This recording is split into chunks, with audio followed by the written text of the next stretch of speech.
Let's do this thing. Hey guys, I'm not ready.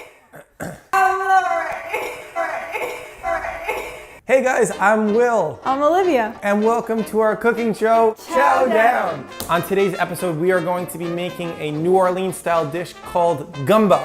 We call it Big Easy Gumbo. For a rundown of our ingredients, in order to form the roux, you're going to need half a cup of flour and a full stick of butter. We're going to be using the trifecta of Cajun cooking. Ooh. A bell pepper, an onion, and celery. So in this case, you need 2 ribs. So this is about a medium-sized jalapeno, and if you don't like heat, no jalapeno.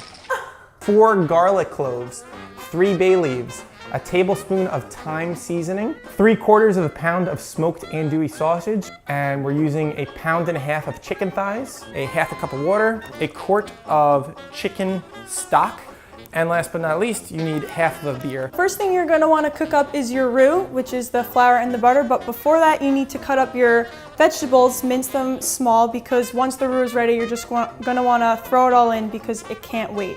We have our bowl of chopped green pepper prepared. We're moving on to the second part of the Cajun trifecta, which is our yellow onion. Probably get one more there. Cut that going down. Your onion is already minced. Yeah. You know that your onion is fully minced and you're not crying, you can get ready to move on to the next step. All right, now if you used a giant yellow onion like we did, just try to get enough so that it's equal parts between your onion, your bell pepper, and the celery. You just ate a raw onion? Very good.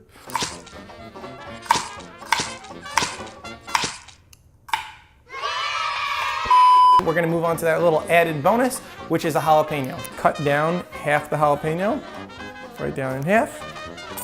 And we're gonna mince those just like the rest. We do a forward and down motion. And you're gonna wanna get these very minced up because nobody wants to bite into big chunks of jalapeno. So even aside from the veggies, we're gonna move on to our andouille sausage, and we're gonna cut this into like little coins. So just coin-sized pieces for your sausage. After we've prepped our sausage, we also wanna do the garlic. You just lay the widest part of your knife, smash, and there you go. You have minced garlic that you will be able to use in your pot. Next up, we're gonna be making our roux. A roux is composed of a fat, so in this case we're using butter, but at home you could use oil if you'd like, and flour. We are working with a Dutch oven here. I'm gonna drop in all my butter, all that goodness and fat. You're gonna wanna keep your roux moving and moving and moving, and you do not wanna walk away from it. So this blonde is gonna turn to a brown, but what we're going for our gumbo is a milk chocolatey color. It's getting darker, and we really wanna brown that. All right, we're gonna drop in our bell peppers, onions, celery. Make sure that the trifecta, as Will said, is all like coated in the roux. It should be like, it should turn brown. And the onions will turn translucent. I'm going to season our chicken. You don't have to do anything crazy. All I'm gonna do is salt it and put some fresh cracked pepper on it. So now we're gonna saute up our chicken. So we're using our chicken thighs because that is one of the fattiest parts of the chicken. We wanna render out all that fat, all that juiciness. So if you look at the bottom of the pan here, you'll see little bits of chicken coming off, that fattiness, and even some of the seasonings. We want all of that, but until then we want to at least cook the chicken until it's halfway done. So after you stir it, you can put the garlic in. We like to do make a little ring so we can put the garlic in the middle, and then don't start stirring until you can smell the garlic. It's time to add the beer. Here we go. Now the point of adding the beer to the chicken when it is only half cooked is so that we could get the beer to really deglaze the pan and get all those charred pieces of chicken and the fattiness. And even if it didn't evaporate, that's okay because what we're making is a soup. So we're gonna pour in that liquid into the Dutch oven in a minute anyway. Now when I start handling the chicken as it's cooking, I'm gonna try to break it up into just bite-sized pieces. Now we're just gonna add a full container, which is a quart of chicken stock. And then you can also add your cup of water. So then after you add your chicken stock and your water, you can add your coins of andouille sausage. Now, as we're nearing the end of the cook time for the chicken thighs, you want to really ride your spatula or your tongs, whatever you're using, along the bottom of the pan and try to scrape up all that goodness. Chicken thighs are just about done. I'm going to start to transfer my thighs into the gumbo. Okay, so before you put the lid on and let it sit for 3 hours, you put in a tablespoon of thyme. And you just kind of let it go all around. And 3 bay leaves, which are not edible, but they're actually surprisingly easy to find, like after, well, before you serve it, after it's done cooking. So I'm just gonna stir that in.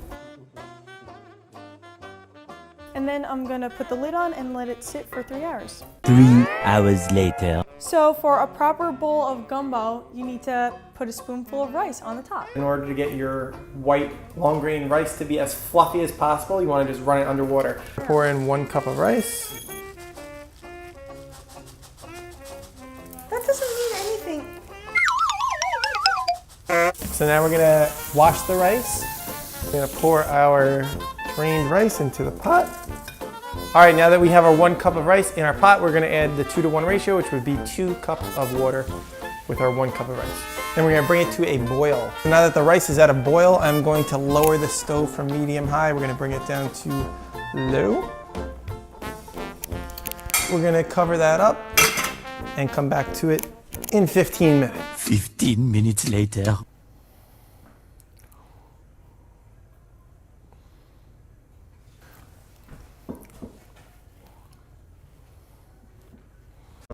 You could keep the pot covered with the lid.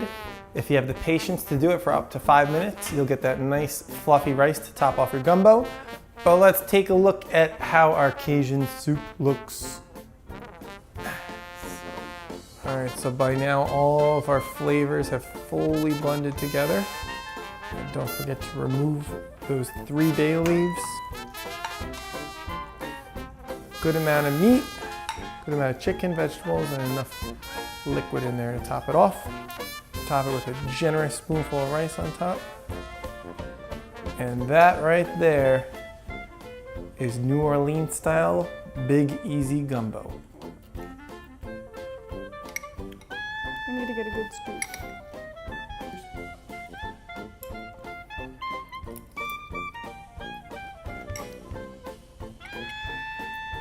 Very good.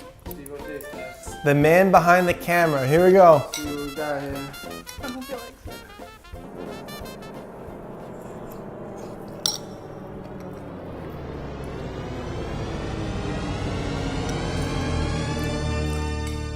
Very good. If you want to see us cook anything in particular, you could comment your suggestions down in the comment box below. We're up for a good challenge, so let us know what you want to see, and we will see you guys soon.